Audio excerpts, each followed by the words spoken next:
Have you ever stared out at the vast, dark ocean and wondered what secrets lie hidden in its depths? For centuries, sailors and storytellers have shared tales of monstrous creatures lurking beneath the waves. Today, we're diving deep into the abyss to uncover the most terrifying sea monsters from legends around the world. So, grab your life jacket, because things are about to get choppy.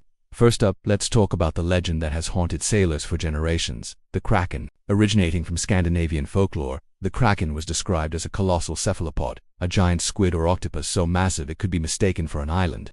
Imagine sailing along, minding your own business, when the island you've anchored to suddenly starts to move.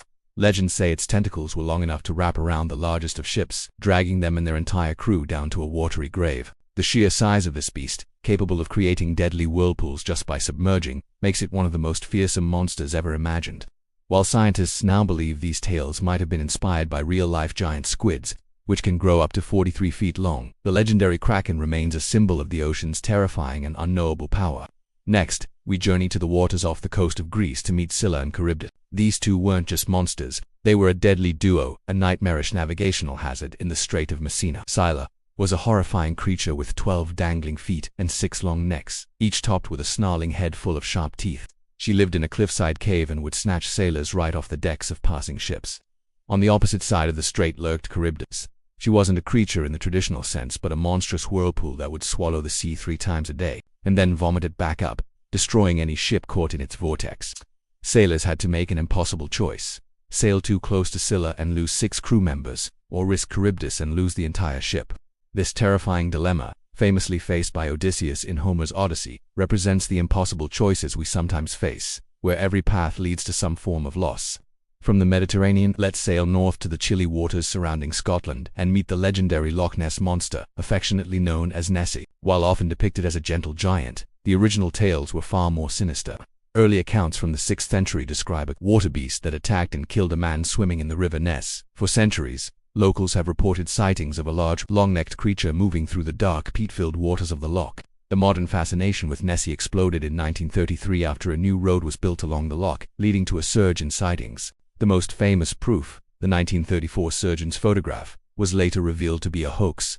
But despite the lack of concrete evidence, the mystery endures. Is Nessie a surviving plesiosaur, a giant eel, or just a trick of the light on the water? The deep, murky, and largely unexplored nature of Loch Ness makes it the perfect hiding place for a prehistoric monster, fueling our fascination and fear of what might be lurking just below the surface. Now, let us cross the Atlantic and head to the coasts of North America to confront a serpent of colossal proportions, the catty, short for Cadbrosaurus. This sea serpent is said to inhabit the waters of the Pacific Northwest, from Alaska down to California. Eyewitness accounts, dating back centuries from local First Nations stories, describe a long, serpentine creature with a horse-like head, large eyes, and a series of humps or fins along its back. Some reports even claim it has flippers and a fan-like tail. What makes catty particularly frightening is the physical evidence that has supposedly been found. In 1937, the contents of a sperm whale's stomach allegedly included the remains of a strange, unidentified creature that matched catty's description. The carcass was photographed and examined by scientists at a provincial museum, but unfortunately, it later disappeared. To this day, sailors and beachcombers report fleeting glimpses of this mysterious serpent, a constant, slithering reminder that our own coastal waters might harbor creatures beyond our scientific understanding. Our next stop takes us to the mythology of Japan to face the umibozu. The name literally translates to sea monk, but don't let that fool you. This is no peaceful cleric. The umibozu is a massive dark humanoid specter that rises from calm seas, often at night. It's said to have a smooth, round head, like a monk's shaved pate, and large, glowing eyes. According to the legends, when this giant apparition appears, it demands a barrel from the ship's crew. If they give it a barrel with a bottom, the umibozu will use it to scoop up seawater and flood the ship, sinking it instantly. The only way to survive is to give it a bottomless barrel, which it will try to use in vain, giving the sailors a chance to escape. The umibozu is thought to be the vengeful spirit of drowned priests, and its sudden appearance from a placid sea represents the ocean's terrifying unpredictability and the wrath of those it has claimed. Traveling down under, we encounter the bunyip, a creature from Australian Aboriginal mythology said to lurk in swamps, billabongs, and waterholes. Descriptions of the bunyip vary wildly from region to region, which only adds to its mystique and terror. Some say it's like a furry seal with a dog-like face and tusks. Others describe it as having a long neck and a horse-like mane. But one thing is consistent: its blood-curdling cry that echoes through the night.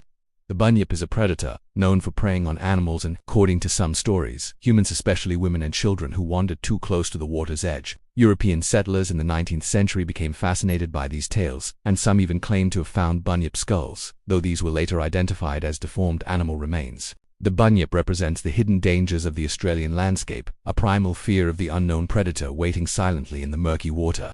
Finally, we return to the open ocean to confront a true leviathan, the biblical monster of chaos. The leviathan itself, described in ancient texts, including the Book of Job, the leviathan is a colossal sea serpent of immense power, impervious to human weapons. It's depicted as having scales like shields, breathing fire, and causing the very seas to boil. The leviathan wasn't just a monster. It was a primordial force of nature, a symbol of chaos that only a divine power could tame. In many mythologies, it represents the untamable, destructive power of the sea itself. The idea of a creature so vast and powerful that it is beyond human comprehension or control is perhaps the ultimate maritime terror. It embodies our deepest fears about the ocean, that it's an ancient, powerful entity with a will of its own, and we are merely tiny, fragile beings floating on its surface. From the kraken's crushing tentacles to the leviathan's world-ending power, these sea monsters have haunted our collective imagination for millennia.